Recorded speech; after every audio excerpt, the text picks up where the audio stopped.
A lot of people have asked me, especially a lot of big movie producers, how did they make such an ambitious film on such a challenging budget? All I can say to them was, I had to throw the traditional filmmaking rulebook out the window, and I also embraced technology to the absolute fullest. Making a movie like Monsters of Man was always an ambitious undertaking, especially with an equally ambitious budget. So the question was, could I actually produce a film with studio quality effects and high production values more in line with a studio film? So this movie for me ended up becoming a commercial experiment to see if making movies was actually worth it.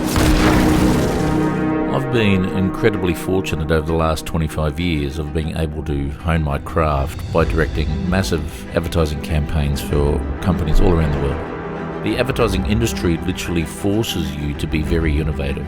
You end up having to do things in unconventional ways to be able to create high quality content within seriously crazy budgets and equally crazy deadlines. So my whole career has been all about trying to find the best, fastest, most creative solutions to what seem sometimes like impossible requests.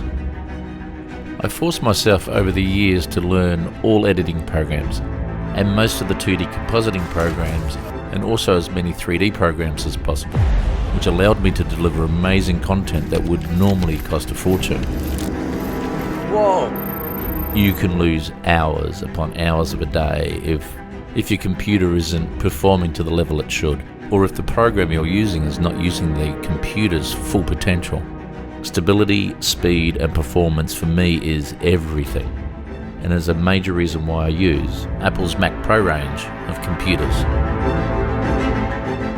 Now being armed with all this knowledge, being able to make Monsters of Man became completely achievable. Have you seen this? Shooting our film would had to be super streamlined. I put together a really efficient crew that were more than happy to work in a stripped-down commando style. There was no waste, no crazy hours, and we put all the money in front of the lens and not being wasted behind us. My passion for this project was to make sure we ended up with massive production values and capturing incredible performances from our actors.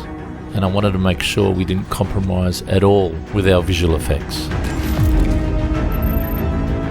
I wanted to shoot 6K and 8K RAW, just so I had lots of dynamic range and resolution to play with.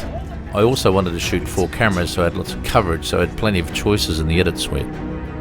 Using Final Cut Pro for my commercial work, I already knew that it was super stable, powerful and quick to edit with.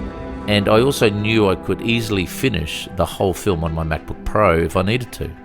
Actually, come to think of it, I was travelling a lot at the time for work and ended up editing and compositing mostly in hotel rooms and planes around the world on my MacBook Pro. Once I was happy with the edit, we exported shots to freelance visual effects artists who were scattered all around the world via Frame.io, which is seamlessly integrated into Final Cut Pro.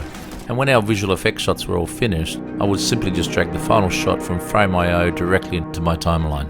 It was all so very simple. What I love about Final Cut Pro especially is the mountain of time you can save within Final Cut's unique magnetic timeline.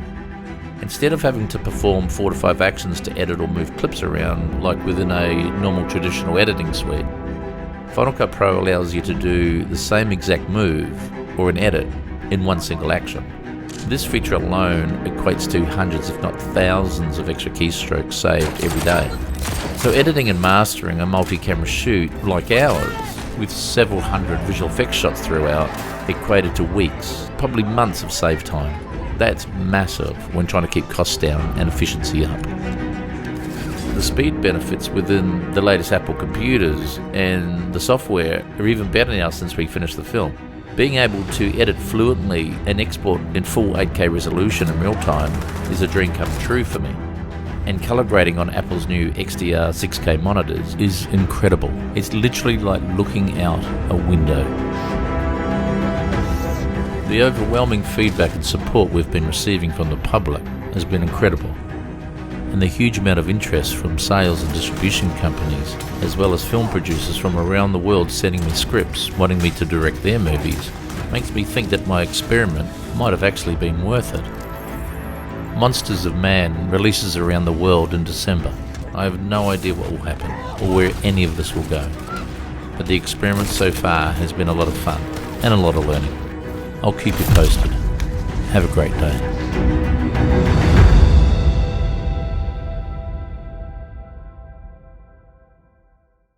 Hey, it's Lisa here with some behind-the-scenes trivia. Now, the first recorded use of special effects as we know them was done in 1857 by Oscar Rieslander.